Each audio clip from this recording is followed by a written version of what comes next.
welcome to my studio and welcome to another edition of Art Discussion with me, Adelaide Damoah. So, as you may or may not be aware, I'm an artist and I genuinely, seriously have a thing about probing the minds of other artists to find out what makes them tick, to find out how they go through some of the challenges that they have to overcome in order to then go on to achieve some of the goals and objectives that they have for their individual careers.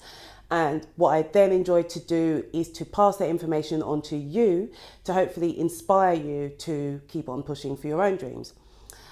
So, if you follow me on any of my social media channels, darlings, which are linked in the description below, then you will be aware of the fact that I spent 5 weeks in Ghana just at the back end of 2016. Now, I didn't spend Christmas there.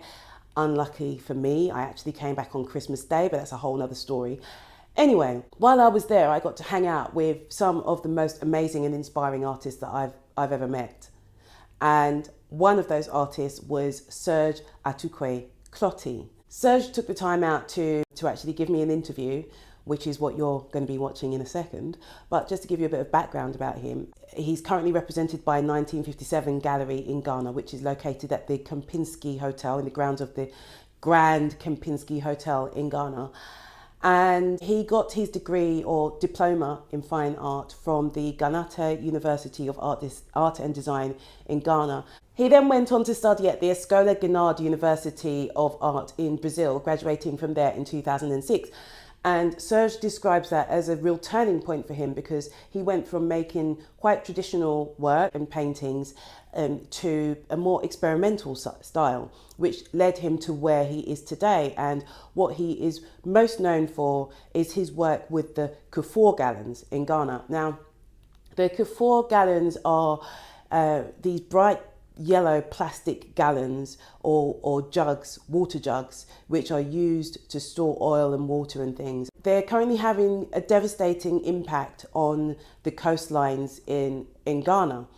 So Serge reconfigures these gallons as paintings and sculptures as a way of examining the migration of these gallons into and around Ghana, while at the same time allowing people to really think about these objects as cultural relics, while at the same time being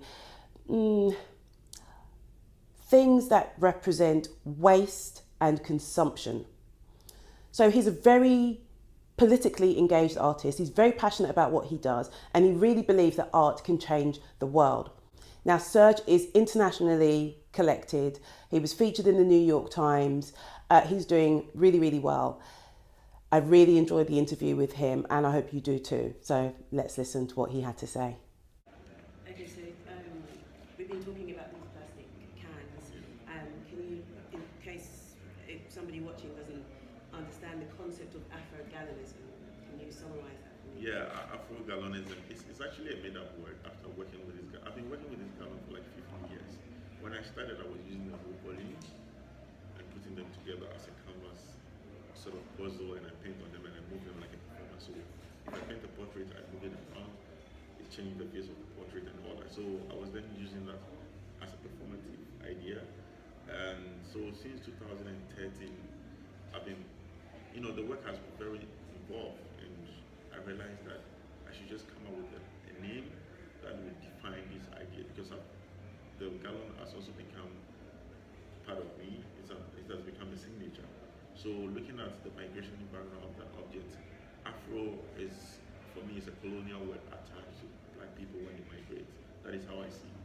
I recognize Afro, and the gallon is the object. So if the gallon, which sort of migrate from Europe to Africa, which has become part of us, so the Afro is how that migration name attached to that object and back to the word. So it's become ours, because we are able to manipulate it to add value to that object than where it's originally come from. So Afrogallonism is the name of the migration background. We Africans claiming it as ours, and the West coming for it, because once it goes through my artistic process, the West will be interested because we are able to manipulate that object, and it has become very, very symbolic in their space. So do you think that art can change the world?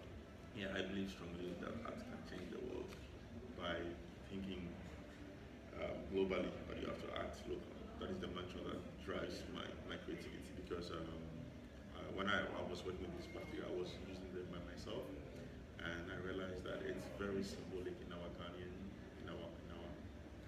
culture. It has become part of us, and the most dangerous part of the object is that when you store water in them for a couple of days, it gets contaminated, which people are not aware of.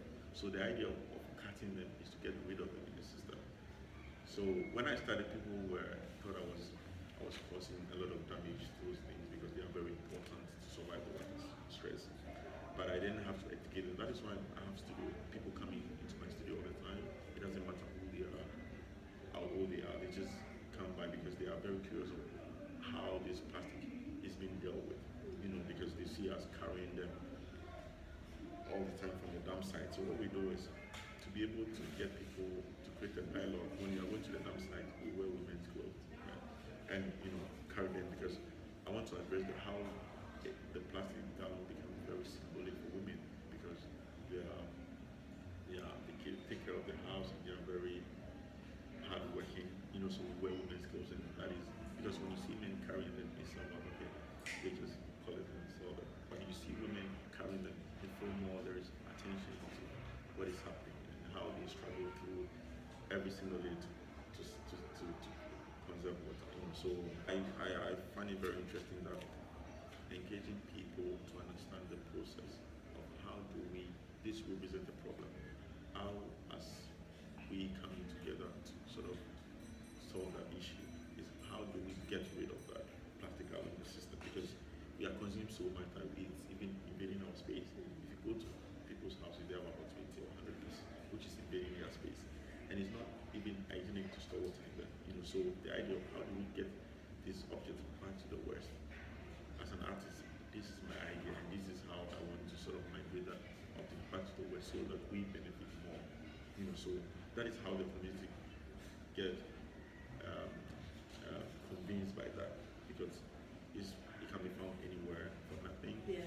But going through this artistic process actually to the work. Yeah. And so that is how I got my community.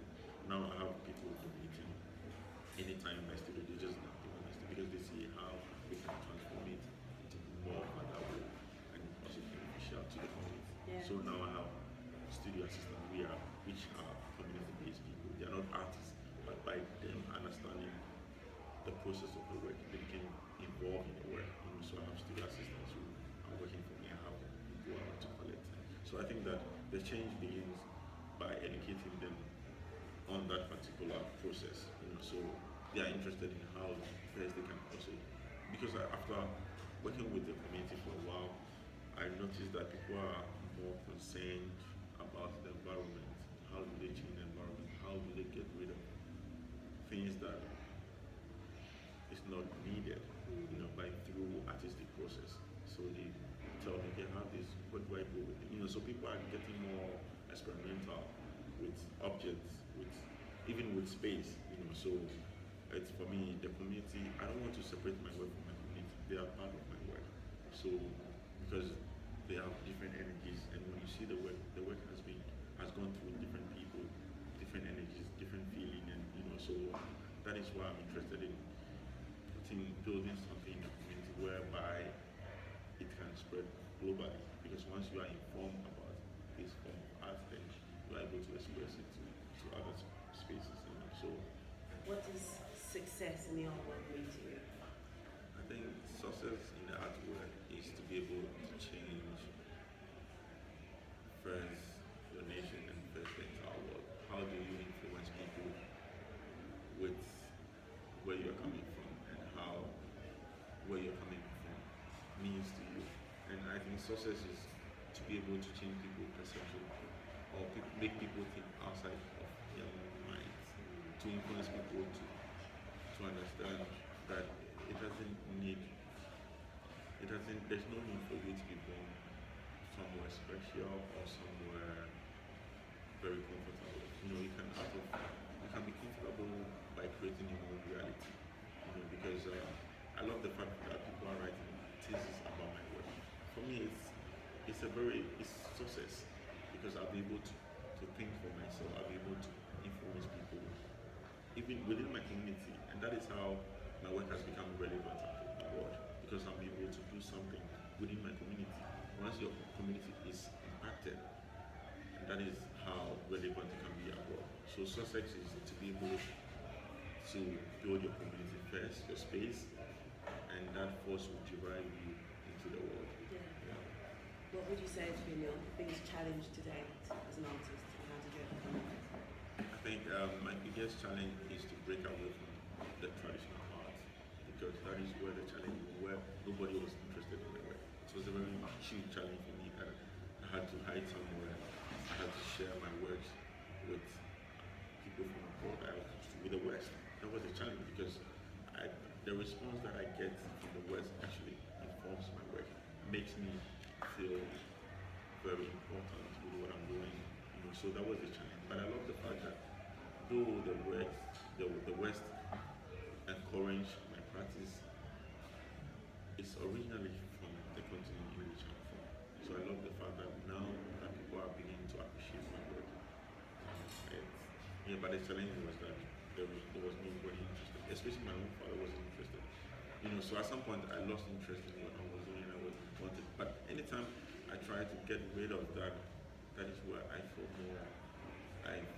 I get a lot of ideas. So at some point I couldn't get rid of it. I have to do it. It doesn't matter how much income I get from it. For me, as an artist, I have to be responsible. I have to tell people that I'm an artist. What do I have to show? What do I think?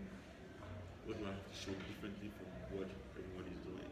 So that was the challenge, and I think that I was able to overcome that, and I feel now comfortable with addressing my ideas in different forms. I do photography, I do sculpture, so whatever forms I find myself is what I can do best. So the challenge was to be able to break away, to be able to deal with all different art forms. And would you say you overcame that challenge by just simply doing the work? Yeah, just doing by not thinking about the norms. Yeah. I was challenging myself as an artist in the world. I'm not challenging myself as an African. I'm challenging myself. So I get a lot of information online by researching on what other people are doing. So that also encouraged me to be able to explore my ideas further. So the challenge was to break away from our traditional space to be able to explore more conceptual, more wide, and more global. And what would you say has been your biggest success to date, and how did you achieve it?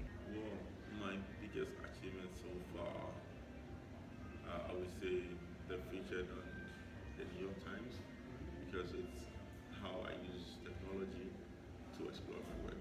Because when I started, even when I was painting, I was using a lot of online platforms because I feel like people really need to know what is happening in this part of the continent. So I was just posting a process of my work, what I do every single day, and just sharing.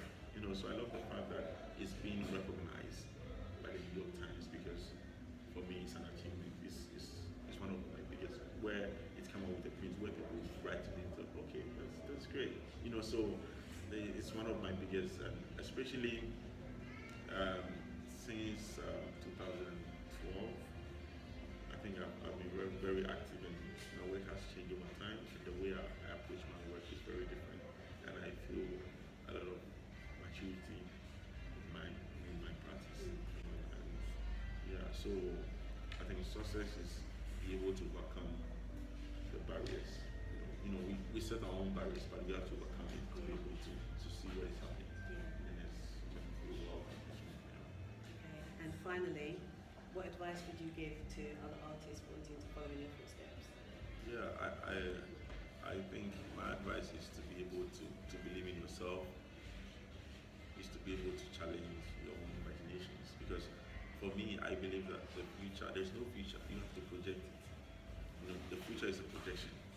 What I'm doing now is a projection of how I see the future. So whoever understands or follows it is the future that I've created. So once you follow my work, then you believe in how I see the future. So based on that, you can also project in the future based on the influence that you have on my work. So for me, what I'm doing now is a projection of the future. It's just my idea.